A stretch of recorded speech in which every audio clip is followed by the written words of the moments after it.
Bob, I read Go Givers Sell More 10 times, maybe more. It's probably one of the most prolific books I've ever read. And I'm more of like a biography kind of guy. So this book is really powerful. I know you've written the whole series around this topic. But maybe for some of our audience members who are not familiar with your work, can you give us a quick synopsis of Go Givers Sell More and the Go Giver movement? Yeah. So the Go-Giver, which, as you said, is a series of books, 3 of them are parables. So they're short stories with a message. And one of them is more how-to oriented, which is that one, Go-Giver Sell More. This was co-authored with John David Mann, who's a fantastic writer. I'm much more of a how-to guy. I'm step 1, step 2, step 3. So I can be rather boring, but John's a very, he's a great writer. And the basic premise in all of them, Ruben, is simply this. It's that shifting your focus, and this is really where it all begins, shifting your focus from getting to giving. Now, when we say giving in this context, we simply mean constantly and consistently providing immense value to others, understanding that doing so is not only a more fulfilling way of conducting business, it's the most financially profitable way as well. And not for any kind of way out there, woo-woo, magical, mystical reasons. Not at all. It's actually very logical. It's very rational. When you're that person who can take your focus off of yourself and instead place it on serving others, discovering their needs, their wants, their desires, helping them overcome their challenges, helping bring them closer to happiness, well, people feel good about you. They feel great about you. They want to get to know you. They like you. They trust you. They want to be in a relationship with you, do business with you, and they want to tell others all about you.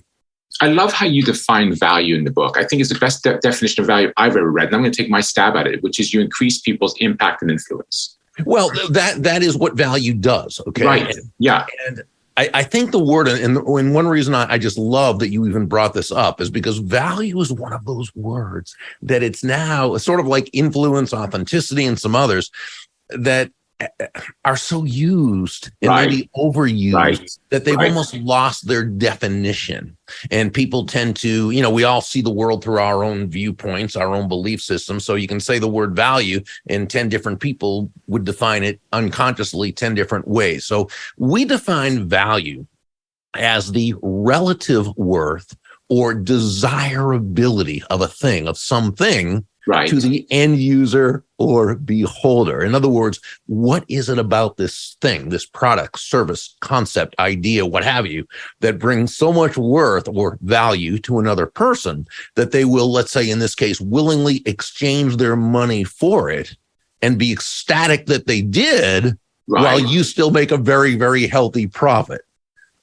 What I love about your approach as well, and what really struck me was there's an element of faith in it. And I'm not talking necessarily about a religious concept here. I'm just talking about faith in the sense that, like, I can walk into any meeting and think to myself, let me get out of myself. Let me focus on the other person. What are their hopes, dreams, aspirations? How can I help them achieve that? Maybe it's an introduction. Maybe it's a word of advice, whatever it is. Yeah, and exactly. What I've loved about this approach, Bob, it's taken the pressure off my meetings because I don't have to get anything from that person per se. It's not this like trading. It's no longer trading. It's no longer like this ledger mentality. I can bless someone. Maybe there's some value that comes directly back to me from that individual, obviously beyond feeling great and the psychic profit that I get. But I know that the value will find me somehow. Like it has to. It's like a law. Am I onto something there? Well, it is a law, but again, not for any kind of magical, mystical reasons. Right. It really makes sense because what you're doing is when you go in with the idea of bringing value to others, making it about them. Yes. What you're doing is you're planting these seeds of goodwill, of great will. Yes. And you get to a point, Ruben, where so many people know, like, and trust you. So many people, again, think so highly of you, feel so good about you, want to be in relationship with you. You've kind of created what we call that benevolent context for your success. Right. And really, if you do this on an ongoing, consistent basis in very, very little time, you've really amassed what we call an army, or you could say a network of personal walking ambassadors. That's right. That's right. I love this. I mean, I read Matthew McConaughey's book, Green Lights, which if you haven't read it, by the way, it's fabulous. Haven't, but I've heard great things about it. It's a phenomenal. It's like a modern take on a man's search for meaning. It's a really interesting book, and it's funny too. It's spiritual and funny and interesting. Okay. But one of the things he did, and I want to bring this back to something we discussed right before jumping on this recording, was he was tired of doing rom-coms. He was in the rom-com business. He was getting one rom-com script after another. He was the king of rom-com. It was great. And he said, you know what? I need to reinvent myself. I need to redefine myself. And he decided to turn down every rom-com script that came his way. And even though one of them started off at $8 million, then they came back at $10 million, they ended up at $14 million. He said at $14 million, the script looked a lot better than it did at $8 million.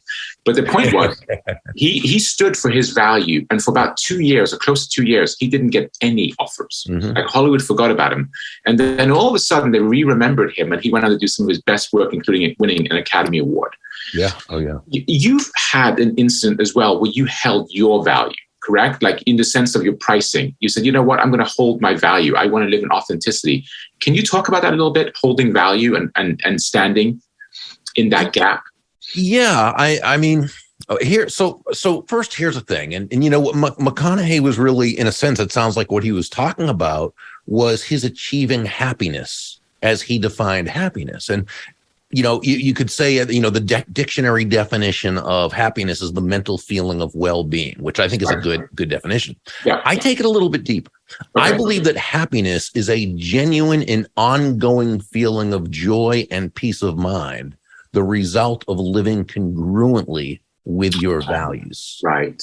Now, what Mr. McConaughey did is he kind of made a decision that in his pursuit of happiness, while I'm sure he was enjoying his work and enjoying the rom-coms and certainly the money that he was earning from it, that wasn't really enough to measure up with what he saw for himself.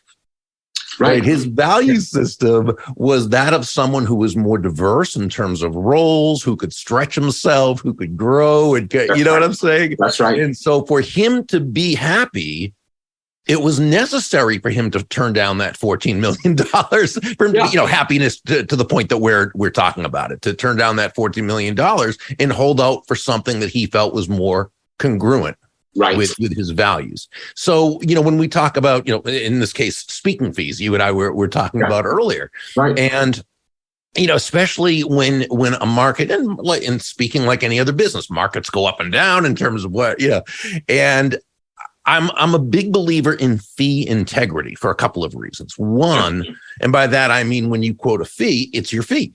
Okay. Yes, right. And so I think it's two reasons it's important. One is because, you know, you've got to know your value. You've got to believe in your value and what you bring to an organization that brings you in to speak. And if the fee is X dollars, okay, and they say, well, but we don't have X dollars, we only have Y dollars, say, okay, well, then we'll do for Y dollars. And what you're saying is basically my fee is and my value is X dollars or whatever you have in your budget, which is a lack of congruency in terms of in that regard. Okay. The other reason is I don't think it's fair to my many other clients who pay my full fee. That's right. And do so because they believe in what I'm going to bring to their organization and then say to somebody else, oh, okay, well, I'll just do it for less because. So almost, and I'm not comparing myself to Matt McConaughey, who was more talent in his little finger than I have my entire body. But in that same way, I felt I needed to be congruent with my values and with my value, in a sense, and turn down those that, could have used the cash flow at the time, maybe, and all these sort of things. Right. But in order to feel good about myself and have that genuine and ongoing feeling of joy and peace of mind. Yeah, it feels like your value got tested for a minute, right? Okay, do you really mean this is your value? Is this really what you stand for? Okay, I'm going to give you an opportunity to get tested. Now, I love where you're going with that. Ed Milet, who's a famous speaker and a successful business, he talks about like, when are you going to be done negotiating with yourself? When are you done negotiating with yourself? You know, can you be bought or not? If you can't be bought, then you know, just keep going. Let's just get. Let's say I'm a cynical VP of sales. I'm a cynical chief revenue officer. Okay. Somebody drops this book on my desk, Go Givers Sell More in the Go Givers series. And I'm saying, come on, Bob. I mean, you want me to tell me what I don't have to sit there and put the pressure on the numbers, put the pressure on getting. What gives? Can you give me some anecdotal stories of people that maybe made some courageous decisions to switch into this mindset, and just some testimonials maybe. I think it's important for people to hear the impact it's having. Okay, well, first, I think it's really important that if a person is gonna kind of move to that kind of way of being, okay, instead of just focusing on the numbers. Now, by the way, that doesn't mean the numbers aren't important. Of course, they're important. Of course, yeah. That's where the focus goes. They need to be a result, yes, as opposed to, this is why John David Mann and I say that money is simply an echo of value. Right. I love that, by the way. I love that quote. Value is lightning, right? And so it's understanding why, it's not a matter of saying just on faith, okay, I'm going to, do this and focus on them and just expect everything to go great. No, let's understand why it's important. And it begins understanding this. And I say this when I speak at sales conferences, okay? One of the first things I'll say is nobody's going to buy from you because you have a quota to meet. Right. Okay. They're not going to buy from you because you need the money. Yeah. And they're not even going to buy from you just because you're a really nice person.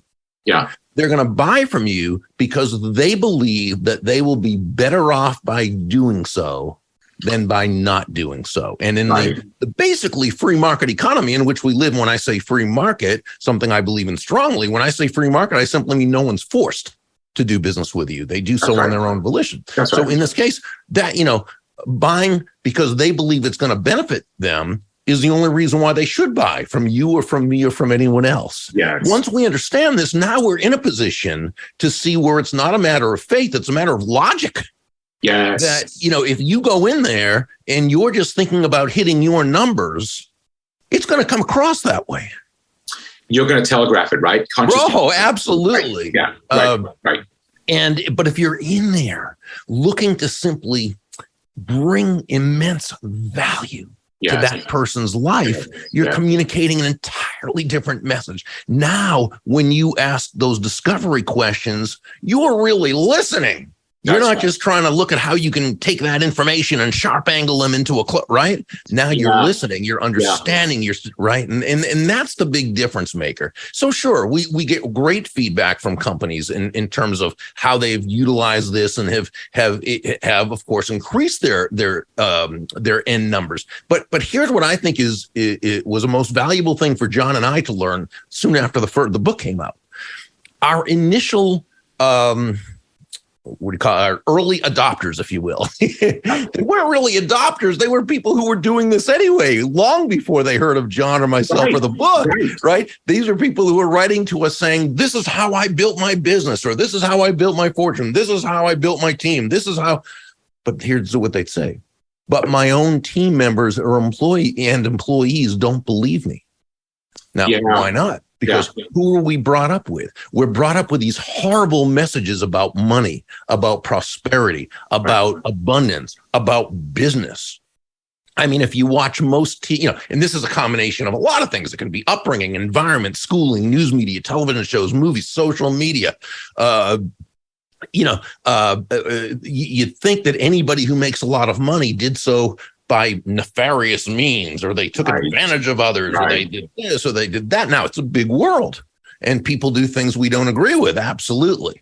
But in any kind of environment where no one is forced to do business with you, the only way you can earn a very, very excellent income is by providing a lot of value to a lot of people who choose to do business with you. I love where you're going there. Okay, I got 3 or 4 thoughts. Let me see if this makes any sense. Number one, I love when you went with focus, and that I just read Phil Knight's book for the second time, Shoe Dog.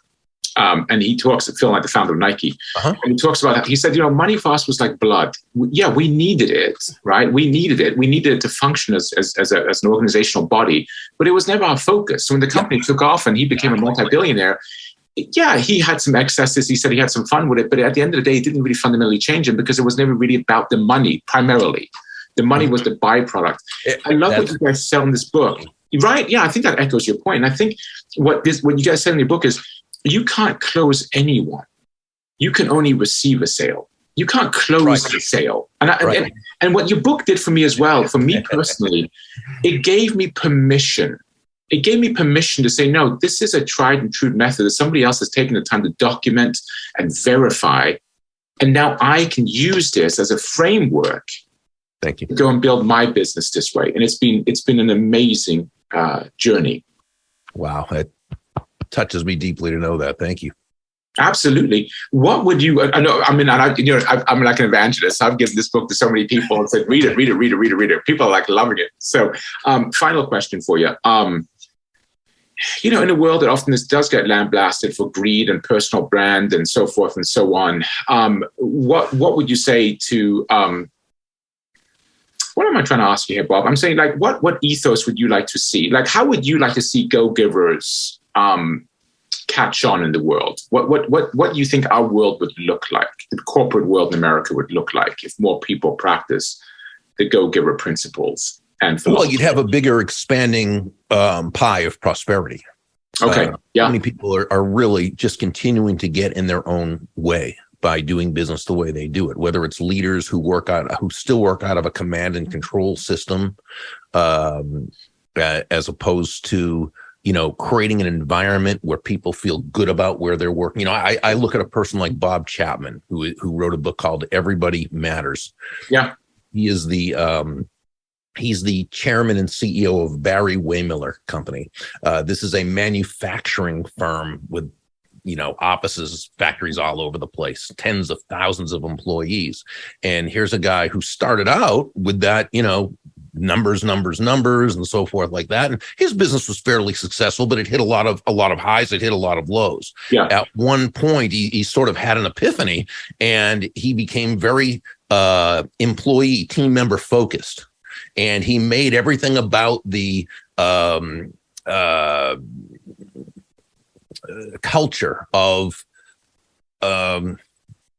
building people. I mean, that's really what it comes down to. Right. Okay. Truly caring about people, building people, making it a family. And we're talking about, again, a commodity, right? It's a manufacturing company. Right. And yet his business has just absolutely thrived.